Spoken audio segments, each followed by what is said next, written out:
हरिओम। जय विश्वनाथ। प्रिय दर्शकों, आज भगवान सदाशिव महादेव के बारे में हम संक्षिप्त चर्चा करेंगे।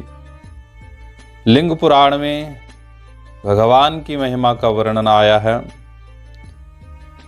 कि सनत कुमार नंदीश्वर से प्रश्न करते हैं, भगवान शिव और शक्ति के बारे में हमें विस्तार से बताइए। उनका स्वरूप क्या है, उनका गुण क्या है, वह कहाँ पर ऐसे निवास करते हैं, वह कैसे हैं और इस सृष्टि में किन रूपों में ऐसे उन परम पिता परमेश्वर को ऐसा जाना जाता है, पहचाना जाता है। उनके विभूति योग का वर्णन कीजिए प्रभु। तब शिलाद पुत्र नंदी महाराज कहते हैं कि हे सनत कुमारों सुनो। नंदीश्वर कहते हैं कि वह देवों के देव महादेव हमारे प्राण हैं। जब तक हम में प्राण है तब तक वह महादेव हमारे हृदय में वास करते हैं। आत्मा वही है और बुद्धि रूप में माँ भगवती हमारे ऐसा मस्तक में विराजमान है। वही जब तक इस शरीर में प्राण है तब तक वह हमारे हृदय में है, और जब ऐसा इस शरीर में श्वासें नहीं है, प्राण नहीं है, तब हम ऐसा उस परम पिता परमेश्वर में हैं। वो महादेव में हम समा जाते हैं। समस्त सृष्टि, समस्त अणु से लेके ब्रह्मांड तक वह परमात्मा के ही रूप हैं, स्वरूप हैं, जिनका न आदि है, न मध्य है, न अंत है। और कहा गया है परमात्मा शिवा प्रोक्ता शिवा साचा प्रकृतितः। यह संसार जो दिखाई दे रहा है यह सब परमात्मा का ही स्वरूप है। एक अणु से लेके बड़े से बड़े ब्रह्मांड तक भगवान शंकर का ही वास रूप है। भगवान की कोई सीमा नहीं है, कोई आदि नहीं है, कोई मध्य नहीं है, कोई अंत नहीं है। वह आदि भी है, मध्य भी है और अंत भी वही है। वह है भी और नहीं भी है। उन्हें ऐसे अनुभव द्वारा और सूक्ष्म दृष्टि द्वारा जाना जा सकता है, पहचाना जा सकता है। और यह प्रकृति जो दिखाई दे रही है यह भगवान भोलेनाथ की अर्धांगिनी शिवा ही है। शिवा ही मूल प्रकृति है। मूल प्रकृति के 5 रूप हैं। प्रथम रूप गणेश जननी दुर्गा, राधा, लक्ष्मी, सरस्वती, सावित्रीश्च सृष्टिविदो प्रकृति पुरुषात्मकः। ये 5 मूल प्रकृतियां हैं। 5 मूल प्रकृति शिवा का ही रूप है, शक्ति का ही रूप है। कहा गया है लिंग पुराण में पुरुषम शंकरः प्राहुर्गिरी साच प्रकृति द्विजाः। इस सृष्टि में जितने भी मानव है, जीव है, जीवों में ऐसे प्राण हैं, वह सब जीव प्राण रूप में भगवान शंकर ही उनके रूपांश है। भगवान शंकर के ही यह अंश हैं। समस्त पुरुषों में भगवान शंकर का अंश ही वास करता है। समस्त पुरुषों में शंकर ही विराजते हैं और महादेव ही विराजते हैं अंश रूप में। और यह प्रकृति जो हमें दिखाई दे रही है, जिसमें भी शक्ति विद्यमान है, वह सब उमा है, वह शिवा है। और आकाशम शंकरो देवः पृथिव्या शंकर प्रिया। जो ये ऐसा आकाश दिखाई दे रहा है यह भगवान शंकर ही हैं। और पृथ्वी है तो पृथ्वी भगवान शंकर की अर्धांगिनी उमा ही पृथ्वी है। और समुद्रे भगवान रुद्रो वेला शैलेंद्र कन्यकः। या समुद्र भगवान शंकर है तो बड़े बड़े पर्वत, शिखर, यह सब शक्ति के रूप ही हैं।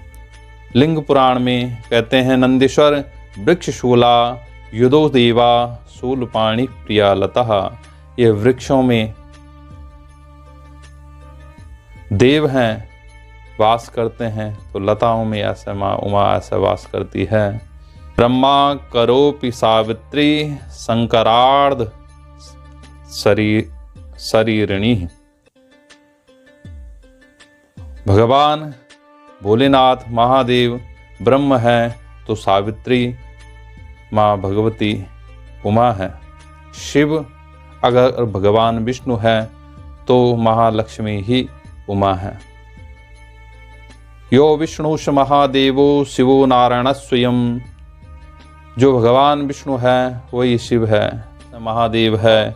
लक्ष्मीर भवानी परमेश्वरी, और भगवानी लक्ष्मी का ही रूप है, लक्ष्मी ही भवानी है, इनमें कोई भेद नहीं है।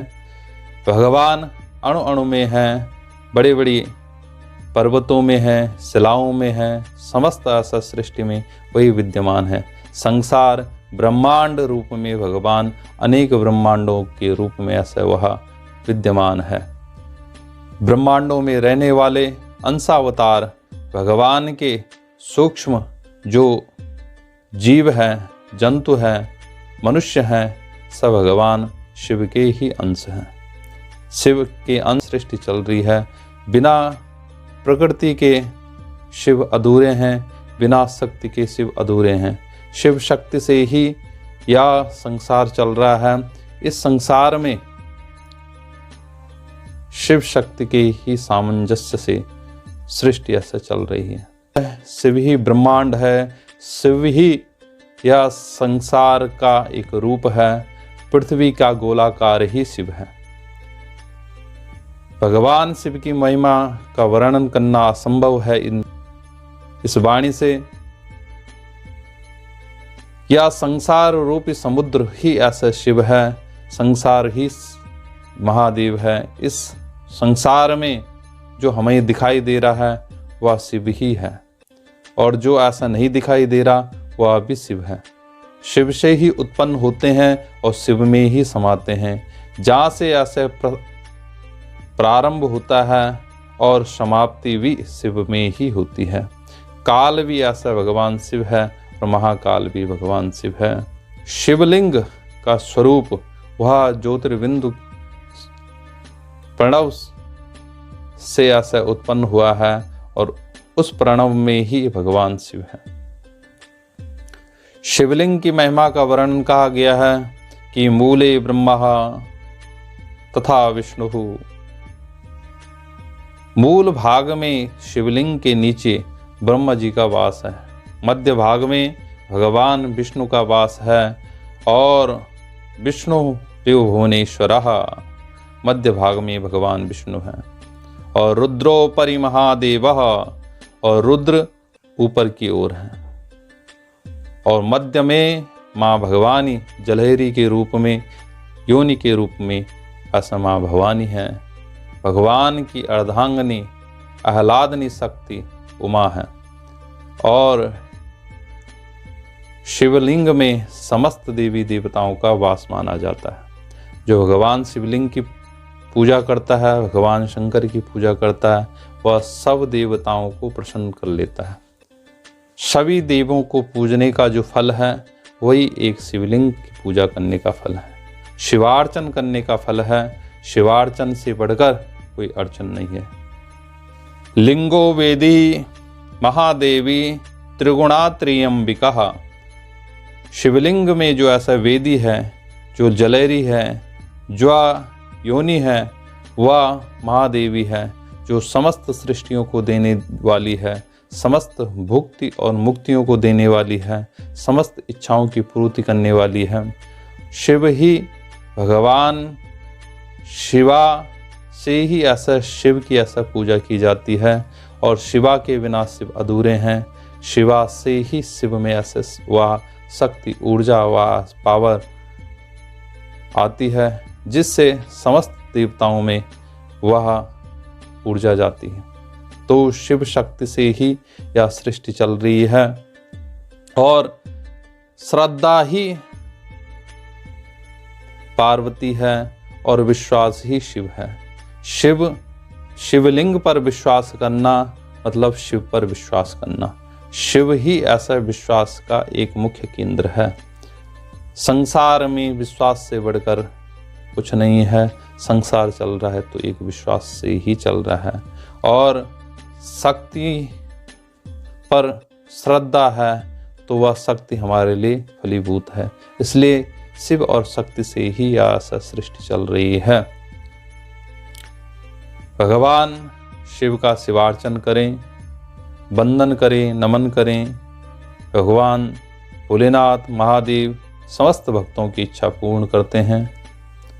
यम यम चिंतते कामम तम तम प्राप्नोति निश्चितम। जिस जिस कामना से भगवान भोलेनाथ की आप अर्चन करते हैं, वंदन करते हैं, नमन करते हैं, ध्यान करते हैं, जो जो आपकी कामनाएं हैं वह भगवान महादेव पूर्ण करते हैं। बार बार भगवान का शिवार्चन करें। एक बार नहीं, हजारों बार। समस्त जीवों में, प्राणियों में, समस्त सृष्टि में, अणु अणु में जीवा भगवान की 8 मूर्तियों का सब वर्णन किया गया है।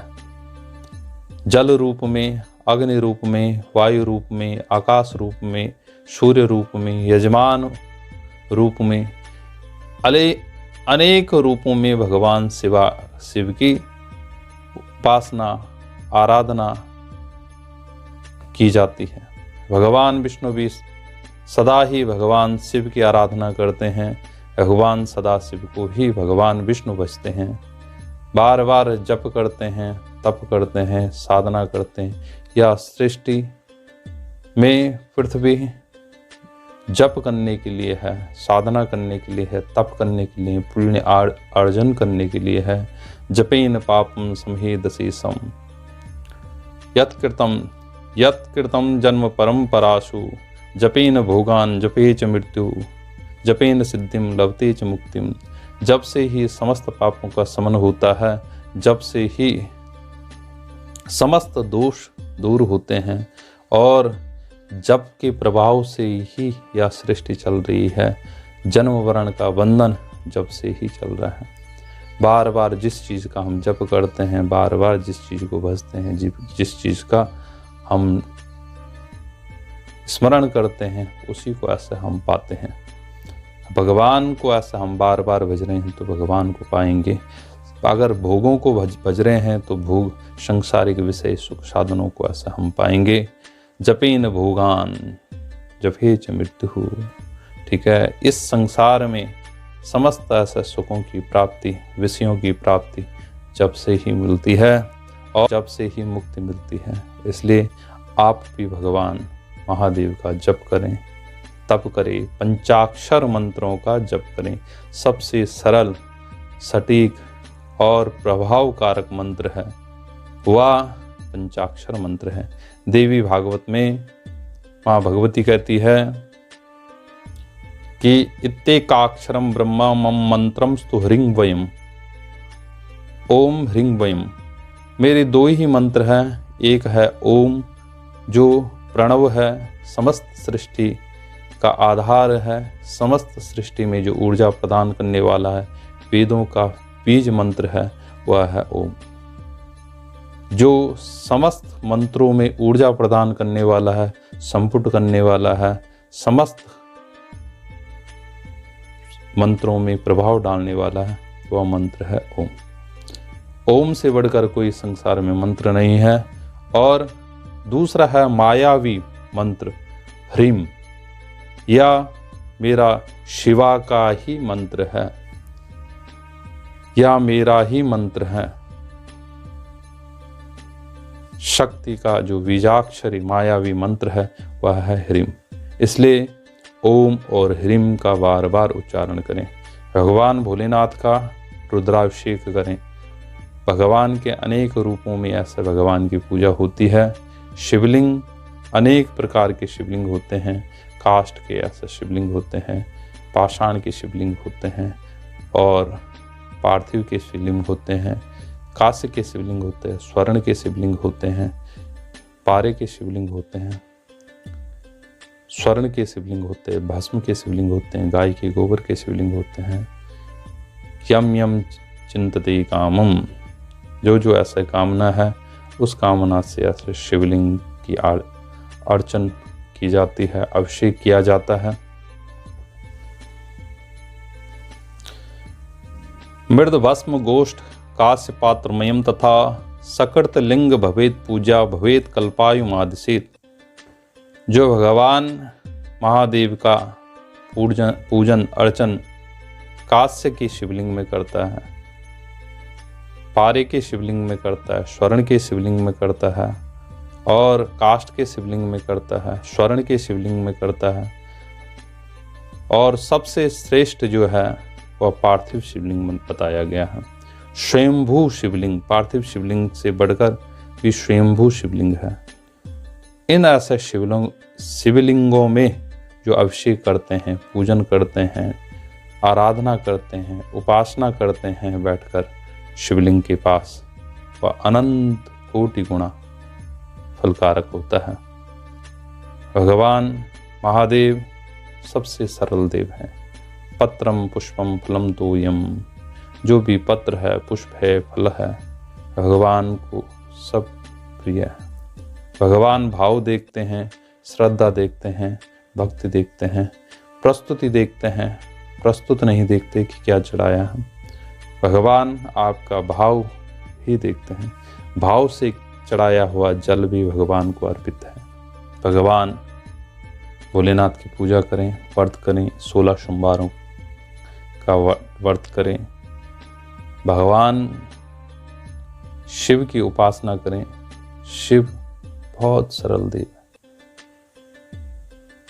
कहा गया ईशानः सर्व विद्यानाम ईश्वरः, समस्त विद्याओं के ईश्वर हैं तो वह शिव हैं।